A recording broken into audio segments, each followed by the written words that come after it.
darle a Dios lo primero, con saber qué significa una primicia, por qué tomar esa disciplina de lo mejor que el Señor nos dé es para el Señor y darle a Dios lo que le pertenece a Dios y respetar lo que es de Dios.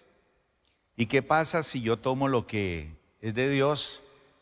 Pues lo puedo usar y todo, pero si no pago mi rescate me quiebro. Así de sencillo. Acuérdense ustedes, vamos a hablar de varias primogenituras. La semana pasada hablamos de Abraham, pero recordemos que Abraham recibe una promesa de que va a tener un hijo. Levanten la mano aquí los que tienen un hijo. ¿Un hijo? ¿Lo quieren o no lo quieren? ¿A quién quiere más? ¿El mayor, el menor, el del medio? ¿O a ninguno? Un hijo. ¿Qué estaría dispuesto a hacer usted por un hijo? Todo, ¿verdad? Bueno, Abraham recibe la promesa de que él va a tener un hijo. Y cuando él recibe esa promesa tiene 75 años. Ya 75 años pesan encima. Pasan los años. 25 años después, oiga bien, 25 años después se cumple la promesa. ¡Qué felicidad! Imagínese. 25 años usted esperando eso. Muchas cosas sucedieron en esos 25 años. Pero llegó el niño. Y ese niño va a producir una sonrisa a una mamá que era estéril. Y la viejita va a amamantar ese niño a los 90 años. Una viejita de 90 años dándole seno a un chiquitín. Pero para Dios no hay nada imposible.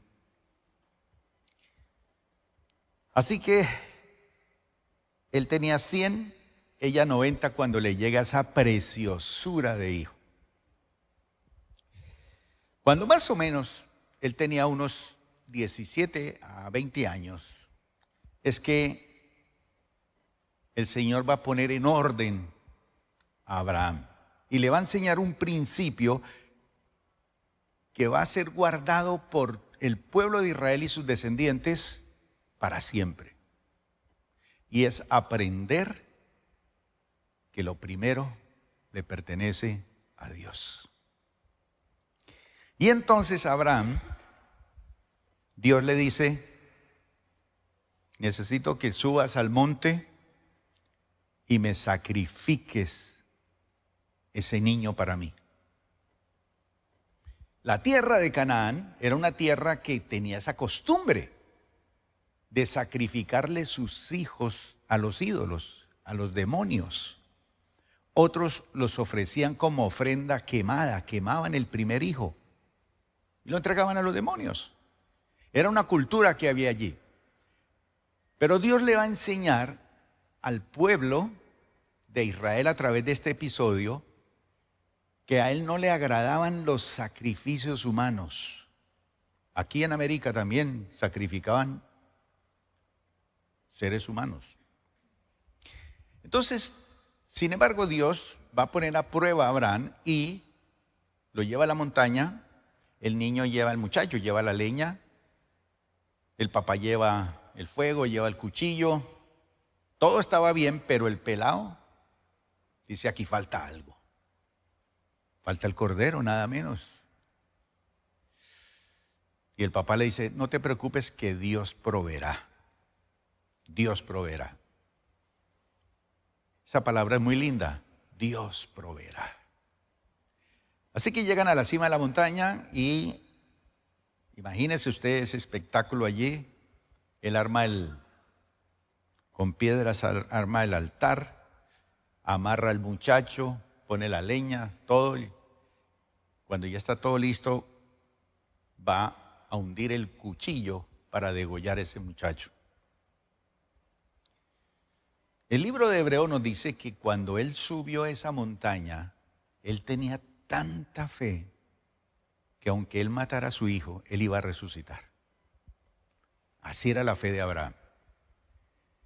Pero cuando él va a quitarle la vida a ese niño, a tocar ese niño, ese muchacho lo detiene y le dice, no, ya me doy cuenta que usted me ama a mí.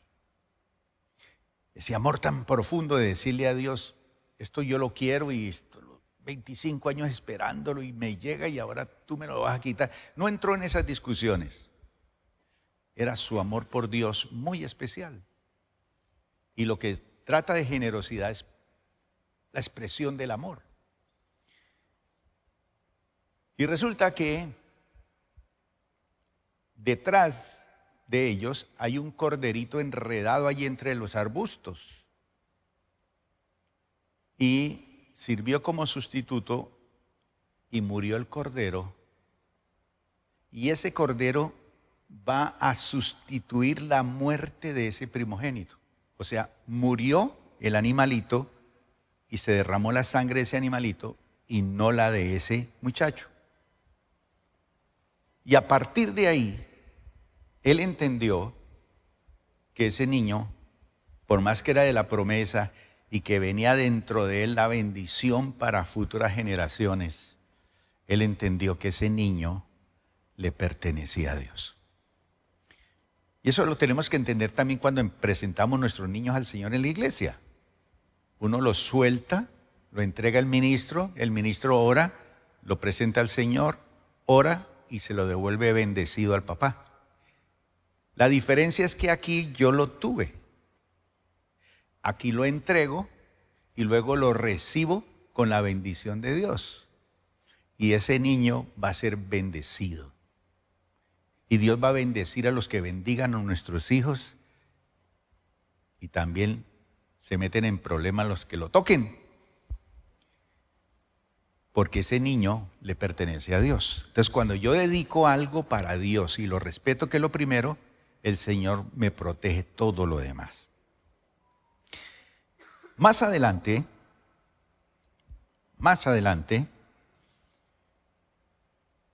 a través de la ley de Moisés, se ordena a los israelitas y les dice, el primogénito me pertenece a mí, pero no lo vayan a sacrificar como lo hace esta gente. Ustedes lo pueden rescatar con un sustituto. Y esa era la diferencia con los sacrificios humanos de Canaán. Y lo mismo va a suceder con los animalitos. El primero le pertenece a Dios. Pero cuando había un animalito que era impuro, como el asno, el burro, pero el burro era muy necesario para ellos, porque ese era su tractor, era su máquina de trabajo. Entonces, cuando nacía el burrito, ese burrito le pertenecía a Dios. Entonces, si yo me quería quedar con el burrito para trabajar, pagaba un rescate. O sea, daba una ofrenda en el templo y rescataba el animalito con una ofrenda. Pero si yo decía no, ni doy la ofrenda y me quedo con el burrito, entonces si usted se iba a quedar con el burrito, decía Dios, a ese animalito hay que quebrarle la cerviz. Es decir, tenía que morir. Porque ese primer animalito, como usted no lo rescataba, le pertenecía a Dios y Dios decía, debe morir. Pero había la posibilidad de rescatarlo. Entonces usted decía, no, yo me quedo con el burrito. Pero si yo me quedaba con la platica del burrito y con el burrito para sacarle jugo a eso, la quiebra era no sobre el animalito, venía sobre la economía del pueblo de Dios. Así era. Dice Éxodo 13, 1 al 2. Luego el Señor dijo a Moisés, dedícame a mí todos los primogénitos, hijos varones del pueblo de Israel, todo primer nacido, tanto de los seres humanos como de los animales. ¿Qué? ¿Qué dijo él? Me pertenece. Eso es mío. Y lo que es mío, es mío. Pero pregunto, ¿la gente toma lo que le pertenece a Dios? Sí, ¿no? Y uno, cuando toma lo que le pertenece a Dios, pues uno cree que le va a ir bien y no le va bien. Éxodo capítulo 13, verso 2 y 3. Dedícame a mí todos los primeros hijos varones del pueblo de Israel. Todo primer nacido, tanto de los seres humanos como de los animales, me pertenece. Entonces Moisés dijo a los israelitas: este es un día para recordar por siempre. Recuerden esto. Es el día que salieron de Egipto, donde ustedes eran esclavos. Hoy el Señor los sacó con la fuerza de su mano poderosa. Recuerden no comer nada que contenga levadura. A partir de ahí los israelitas que salen de Egipto van a celebrar la Pascua. ¿Qué pasa cuando uno se queda con ese primogénito y no respeta esa primogenitura, lo que es de Dios primero? Mire, Oseas 8, 7 al 9. Sembraron vientos, ¿qué cosechan? Torbellinos, huracanes. ¿De qué sirve sembrar vientos? Los tallos de grano, ¿cómo se ponen? Se marchitan y no producen nada para comer. Es mal negocio no respetar lo que es de Dios. Y aún si hubiera grano, lo comerán ¿quiénes? Los extranjeros, otra gente. El pueblo de Israel ha sido tragado. Ahora está tirado en medio de las naciones como una olla vieja y destartalada o descartada. Como asno salvaje en celo. Imagínese usted un asno salvaje en celo, dando patadas, cosas, mordiscos, y busque pues. Los israelitas se han ido a Siria, se vendieron y se entregaron a muchos amantes. Los israelitas, por eso los llama Efraín. En Egipto, el pueblo de Israel va a ser liberado y Dios le dijo al faraón: deja ir a mi pueblo, mi primogénito. O sea, habla del pueblo de Israel como si todo el pueblo fuera la primicia. Déjelos ir, suéltenlos. Y no quiso soltarlos. Y a pesar de todas esas plagas que cayeron sobre ellos, la única forma en que el faraón dijo váyanse y soltó fue cuando le tocaron su hijo. Porque su hijo también murió. Y todos los primogénitos de Egipto. Entonces, cuando el pueblo de Israel sale, se da cuenta que la salvación tuvo que ver con un corderito que fue el sustituto de ese primogénito de Israel. Todos los israelitas sacrificaron el animalito, se lo comieron entre varias familias cuando eran pequeñas y la sangre la aplicaron. Y donde estaba esa sangre aplicada, el ángel de la muerte no tocaba esa casa. Pero donde no había aplicación, no había sustituto, no había rescate, se murieron los primogénitos. Por eso cuando nosotros tomamos la cena del Señor estamos diciendo es que la sangre de Cristo me rescató. Así, por eso estoy vivo, por eso estoy en el Señor. Ahora, la segunda primogenitura fue la que hablamos de, esta fue la experiencia de Abraham, pero cuando Isaac tuvo sus hijos con Rebeca, venían en el vientre dos y ellos luchaban en el vientre. Génesis 25, verso 21. Isaac rogó al Señor a favor de su esposa porque ella no podía tener hijos.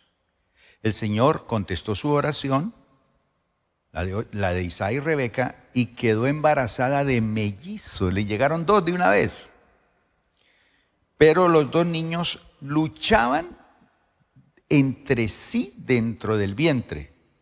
Así que ella consultó al Señor y le dice: ¿por qué me pasa esto? Allá son niños peleando ya allá adentro. Y el Señor le dijo: los hijos que llevas en tu vientre llegarán a ser dos naciones y desde el principio las dos naciones van a ser rivales. Una nación será más fuerte que la otra y tu hijo mayor servirá a tu hijo menor. Ya con el tiempo,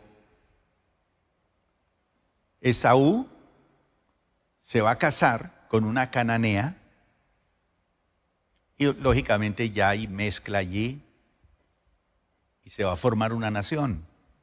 Y esos van a pelear después entre los israelitas y todos los vecinos, todas las guerras que hemos leído ahí en la Biblia. Y la primogenitura le otorgaba al muchacho beneficios, derechos, ventajas. Pero el primogénito tenía que guardar el patrimonio familiar. O sea, el hijo mayor tenía que guardar el patrimonio familiar. Lucas, te toca eso. Ese es el peso sobre él por ser el hijo mayor. Cuidar a su familia, a su hermanito y su gente. Todos los demás van a estar allí como familia rodeándole y todo, pero él es el que mañana o pasado mañana tiene que velar por su vida y la de su familia y su generación, sus nietos que va a tener.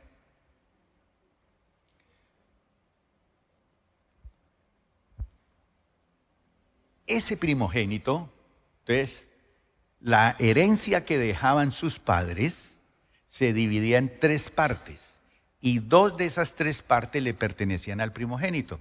Y la otra parte se repartía entre el resto. Entonces, si eran 10 hijos, pues imagínense. La mitad de eso para el primogénito y la otra mitad repartirla la tercera parte repartirla entre los 10. Pero el mayor tenía que cuidar ese patrimonio para que su familia nunca pasara hambre ni necesidad y la colocara a producir. Era el responsable de la seguridad de la familia. Era la fortaleza de la familia. ¿Qué pasó con Esaú? Un día llegó con hambre y el otro era vivísimo. Le dice, uy, hágame un platico ahí de comidita así. Eso olía rico. Y él dijo, sí, pero con un compromiso. Me vende la primogenitura. ¿Eso para qué me va a servir? Al fin y al cabo uno se muere y no se lleva nada. Estaba menospreciando la primogenitura. Estaba menospreciando que lo primero le pertenecía a Dios. Mejor dicho, él menospreció que su vida le pertenecía a Dios. ¿A mí qué me importa? Vale más un plato de comida y que yo me siente y coma y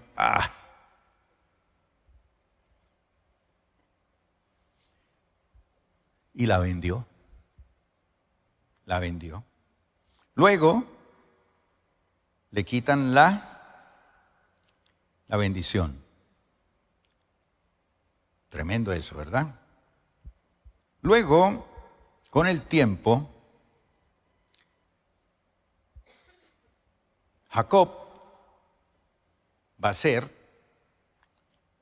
el patriarca y va a tener hijos primero con sus siervas, porque la esposa era estéril, la Raquelita, ¿se acuerdan? La Raquelita no funcionó. Entonces, la costumbre era cederle la empleada, pues, la sierva. Yo tengo una sierva, pero no me gusta. Bueno, ese negocio no está muy bueno. Pero era la cultura, ¿no? Era la cultura. Le cedían la sierva y la sierva quedaba en embarazo y los niños que tuviera con ella le pertenecían más o menos a los dos. Entonces tuvo con sus siervas hijos. Después, con el tiempo, la Raquelita pudo tener hijos. Y esos dos hijos fueron la adoración del viejo Jacob. ¿Cuáles fueron los muchachos? El que le pusieron la túnica de colores. José y Benjamín. Eran los hijos de Raquelita y ese tipo mejor dicho, Raquel era Raquel. Pero resulta que cuando llegó el momento de repartir, su primer hijo lo tuvo con Lea, ¿se acuerdan? Se llamó Rubén. Tuvo a Simeón también con ella. Y luego con Raquelita va a tener a Leví, a Judá. Y resulta que Rubén, el hijo mayor, un día, ya, de esos días así oscuros, duros, difíciles, algo pasó en la vida de él. Le dio por meterse a la cama de su papá y violar una de sus concubinas. Y el papá dijo, no me gusta eso.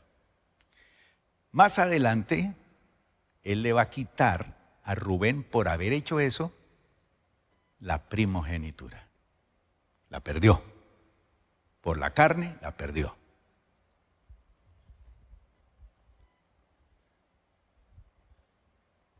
Y lo mismo sucedió con Simeón y Leví, porque ellos eran muy violentos. Entonces, también los... Y en lugar de esos, metió a José y metió a sus dos hijos, los hijos de José que tuvo en Egipto, a Efraín y Manasés. Pero esa primogenitura la perdió Rubén. Luego, Éxodo capítulo 4, versos 22 y 23, Dios dice, Isaac no es solamente mi primogénito. Amplía la visión. Entonces dirás, esto dice el Señor, Israel, oiga bien, todo Israel, toda la nación, es mi primer hijo varón. Todos, ya no es uno. Te ordené, deja salir a mi hijo para que pueda adorarme. Pero como te has negado, ahora mataré a tu primer hijo varón. No me das lo que me pertenece, no me das lo mío, mataré tu hijo varón. Yo no pienso que ahorita te va a matar el hijo, pero hay gente que yo le veo bien muerta la economía. Pelados, endeudados. No hay ni siquiera para un cafecito, diga. Entonces, como él no le dio el primogénito que le pertenece a Dios, no se lo entregó, entonces él le quebró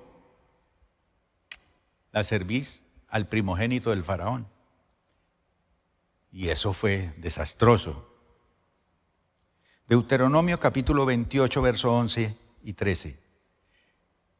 El Señor te dará prosperidad en la tierra que les juró a tus antepasados que te daría. Te bendecirá con muchos hijos. Muchos hijos. Gran cantidad de animales. Cosechas abundantes. ¿Cuántos quieren todo eso? Sigue el versículo. Sí, pero si escuchas los mandatos del Señor tu Dios que te entrego hoy y los obedeces cuidadosamente, el Señor te pondrá a la cabeza y no a la cola. Y siempre estarás en la cima, nunca por debajo. Esa es la promesa de Dios. Resulta que cuando Jesús vino y empezó a predicar, recuerden que cuando Él envió los 70, los envió a predicar y les dijo, solamente entren en casas de personas que sean del pueblo de Dios. Es decir, vayan a las ovejas perdidas de la casa de Israel. Una vez una mujer llegó y le dijo, Señor, sana a mi hija. Estaba muy enferma. Y Jesús le dijo, mira, mujer, no está bien darle el pan de los hijos y tirárselo a los perrillos. Y ella le dice, sí, Señor, pero es que aún los perrillos comen de las migajas que caen de la mesa. Y Jesús le sanó la hija, porque imagínese, una fe tremenda. Pero él le dijo, el pan de los hijos. Él venía para predicarle a las tribus de Israel, porque en los tiempos de Salomón, después de Salomón, Israel se dividió. Las 12 tribus se dividieron. 2 cogieron hacia el norte, colocaron su capital en Samaria, hicieron un lugar de adoración allí y les pusieron becerros de oro para que los adoraran y les decían, no hay que ir al templo de Jerusalén a adorar. Estos fueron los dioses que los sacaron a ustedes de aquí. Entonces las 10 tribus se van para allá y se desligan de abajo de Judá y Benjamín, que fueron las únicas que se quedaron allí con Jerusalén. Y allí estaba la dinastía del Mesías, de la promesa. Pero las 10 tribus, vienen los asirios, se llevan toda esa gente, se acabaron esas tribus por allá. Luego ese imperio trae mujeres, trae gente, combina, mezcla y entonces de ahí se dañó esa raza, pues. Y los del sur empezaron a verlos con recelo, porque ya no era una raza pura, ya estaban mezclados. Y ahí está la capital de Samaria, la historia de la mujer samaritana. Entonces, cuando los israelitas se dividen, Jesús llega en un momento y Él es enviado primero con un mensaje para unificar a Israel otra vez, las 12 tribus otra vez. Entonces Él fue primero a las ovejas perdidas de la casa de Israel, a hablarles. Pero lógicamente, pues, la gente no entendió eso. ¿Cómo se le llamó a todas esas 10 tribus que se abrieron hacia el norte? Fueron conocidos como Efraín. Y Dios siempre habló como Efraín a ese grupo de tribus. Y como se alejaron en la idolatría, se fueron tras sus amantes. El libro de Oseas habla de eso. Y la historia de la prostituta y que va y que vuelve y que hay que comprarla y todo. Ese es Israel, ese es Efraín. Se fue. Entonces, todo eso se dañó y Jesús viene primero a hablarle a esas ovejas de la casa de Israel para volver a unificar.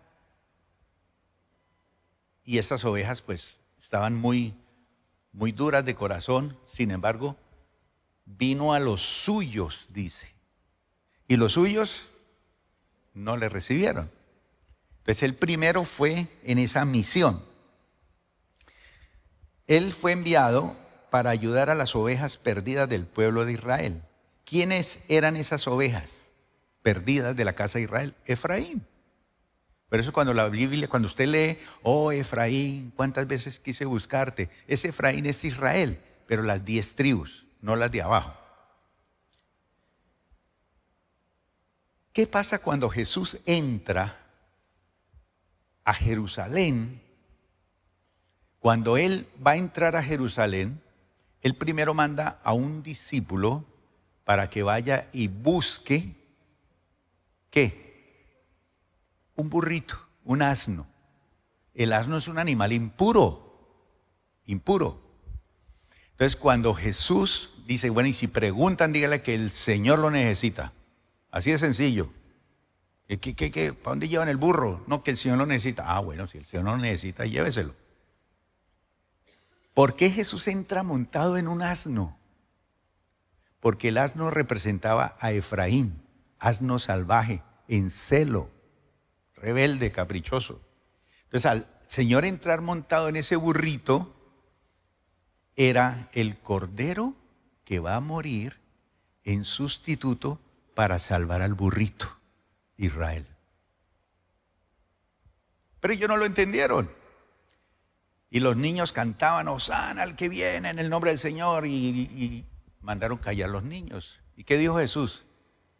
Si ellos callan, las piedras clamarán. Así que no les impidan. Y él entra montado en un burrito. Luego adentro ya sabemos lo que pasa. Al fin va a morir por el pueblo de Israel. Pero ellos se cerraron, no entendieron. Entonces la salvación se abrió para el mundo entero, pero él vino primero a los suyos. Así es de interesante la cosa. Fíjese, mi hermano, que cuando Jesús nace, ¿quiénes llegan allí al pesebre? 3 magos sabios del oriente. ¿Cómo es que ellos sabían más de la llegada del Mesías que los mismos israelitas? ¿Sabe por qué? Porque esos magos venían de Babilonia. ¿Y sabe quién les predicó la palabra de Dios en Babilonia y les habló del Mesías? Los profetas. Y uno de los profetas que más les habló de la estrella. Por eso ellos estaban a la expectativa. Viene el Mesías, el Salvador del mundo. Y ellos tuvieron revelación en el oriente, creyeron la palabra y llegaron primero que los mismos israelitas. Es decir, que el Señor en su plan y propósito quería salvar las naciones del mundo.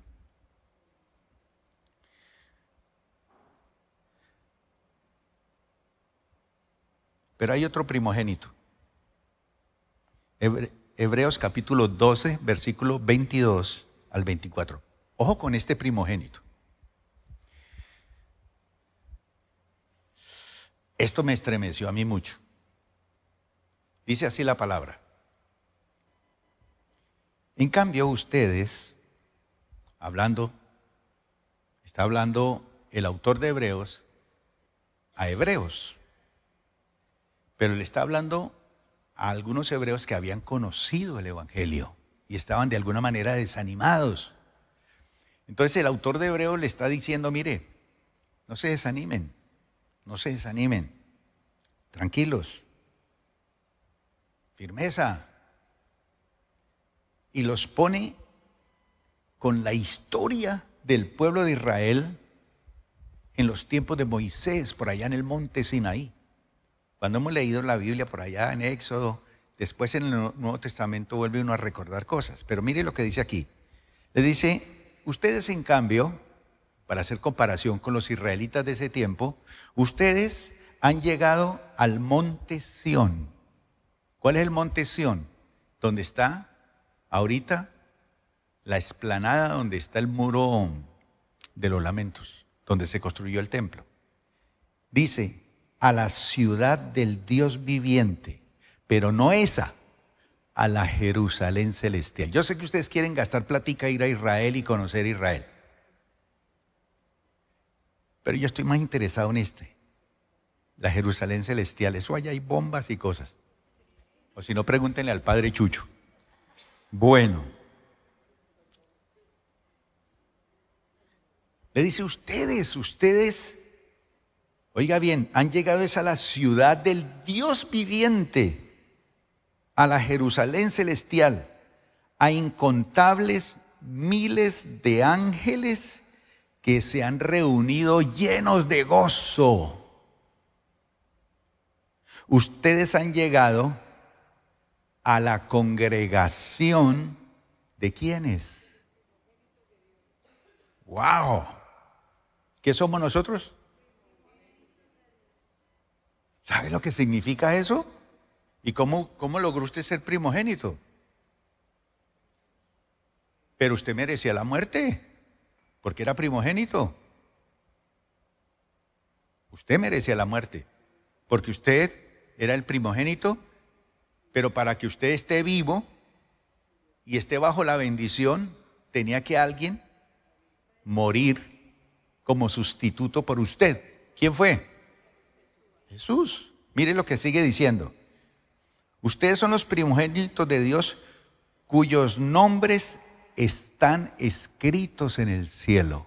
Cuando uno hace que una persona se entregue al Señor, uno le dice, Te recibo como Señor y Salvador, anota mi nombre en el libro de la vida.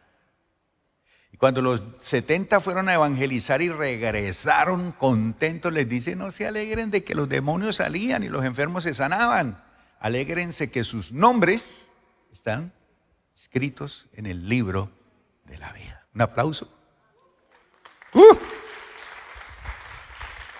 Y les dice: ustedes han llegado a Dios mismo, no a un monte por allá Sinaí, a Dios mismo, quien es el juez sobre todas las cosas. Ustedes han llegado a los espíritus de los justos, que están ¿dónde? En el cielo. Lady y Oscar. Y que ya han sido perfeccionados. Así que si Luquitas peleaba con Oscar, ya no puede pelear con él, porque él está perfeccionado, ya es perfecto. Aquí tenía que luchar, allá no, ya es perfecto. Bendito sea el Señor. Y dice así: ustedes han llegado a Jesús, el mediador del nuevo pacto entre Dios y la gente. Y también han llegado ¿a dónde? A la sangre rociada, que habla de ¿qué? Perdón, en lugar de clamar por venganza como la sangre de Abel. La sangre de Abel que clamó venganza, ¿cómo es que van a matar a ese muchacho? Y esa sangre ha clamado venganza por muchos años, pero la sangre de Cristo clama perdón. Es decir, que tú fuiste perdonado, fuiste escogido como primogénito y eres primogénito de Dios, y lo de Dios es de Dios. Entonces su vida tiene valor porque Jesús pagó el precio. Un aplauso para él. 4 minutos y ministramos.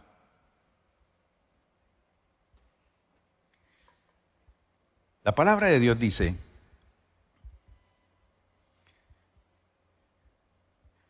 y esto es lo que hace tan diferente la vida nuestra con respecto a los muertos. Los muertos no nos producen alarido y desesperación y amargura, nada de eso. Aunque sea mi mamá, mi papá, mi hermano. Porque cuando estamos en el Señor las cosas son diferentes. La palabra de Dios dice que Jesús,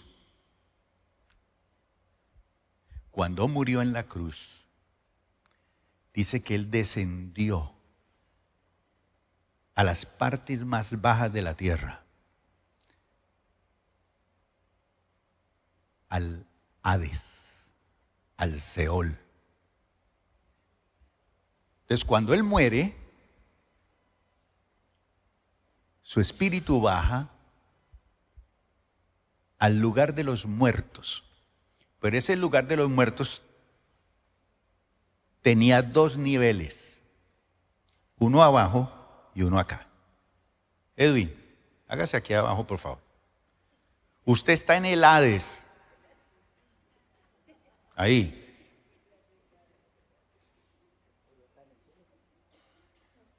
Pero yo estoy aquí, más arriba.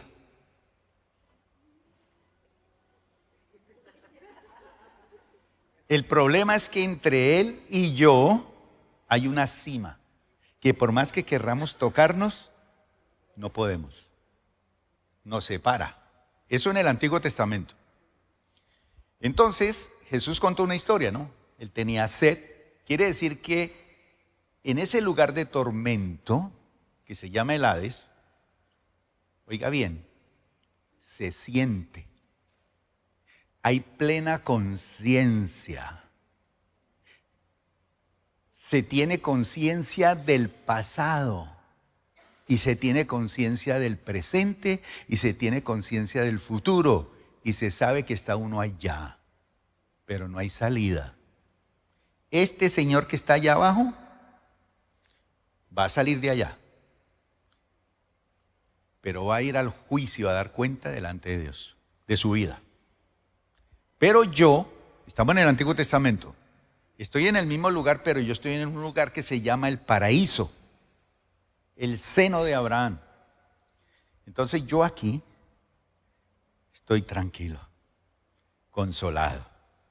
Usted ya tiene sed, o sea, tiene hambre, tiene sed, tiene las mismas sensaciones que tuvo aquí en el mundo, pero allá nadie se las sacia, porque Él pide. Él tiene conciencia de que su familia está perdida y le pide a Lázaro que por favor, le pide a Abraham que mande a Lázaro para que le hable a sus hermanos. Yo no quiero que vengan aquí, este es un lugar asqueroso, de tormento. El problema es que allá no hay salida. Pero los justos que murieron en el Antiguo Testamento estaban aquí, en un lugar que se llamaba el paraíso, el seno de Abraham. Cuando Jesús baja allá, Él baja a abrir las puertas del Seol, es decir, a libertar a los cautivos. Eso es lo que dice en Efesios. Él toma las llaves y le testifica a los demonios que han perdido y los exhibió públicamente.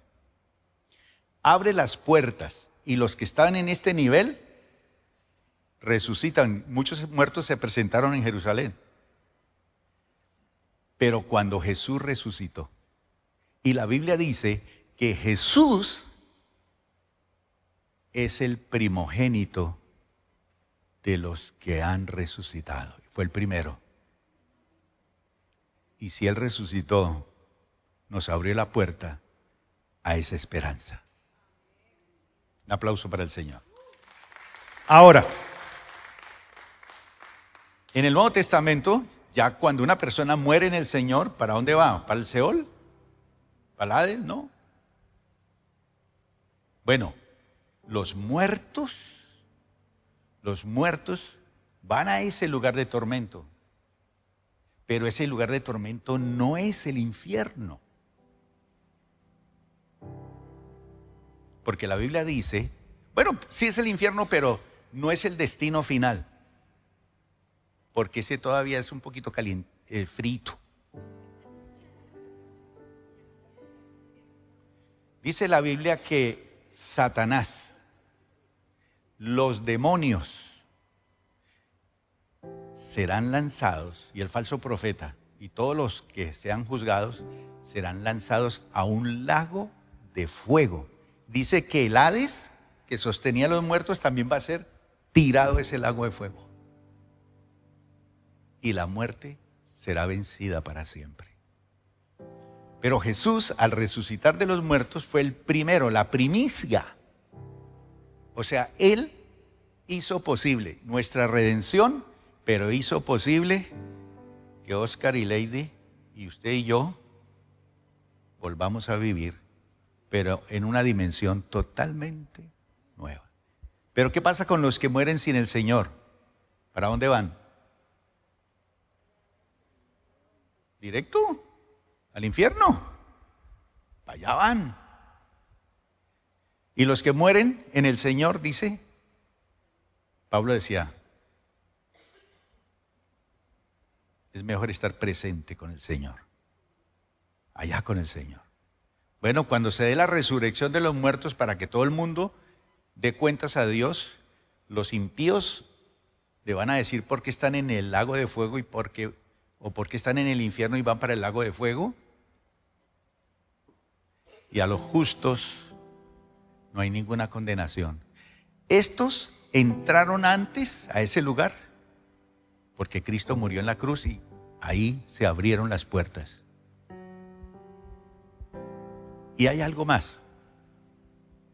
La Biblia dice que en ese lugar donde está Edwin, por allá a un ladito, hay unas prisiones eternas.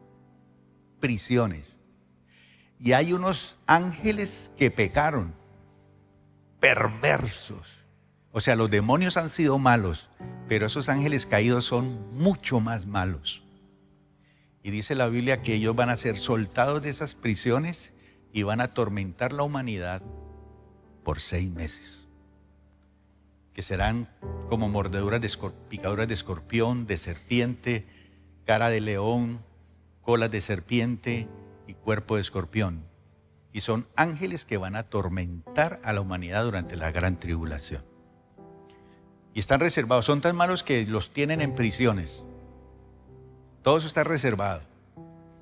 Pero cuando uno está en el Señor, uno dice: Señor, gracias porque tú abriste la puerta, fuiste la primicia. ¿Eso qué quiere decir? Si las primicias se entregan y se respetan y se dan al Señor, ¿hay bendición? Tiene que haber bendición, porque hay un principio en la palabra, que cuando se respeta eso se abren puertas a la bendición. Pero cuando no, allá usted. Vamos a orar. Gracias, Edwin. No te quedes allá. Póngase de pie, mi hermano.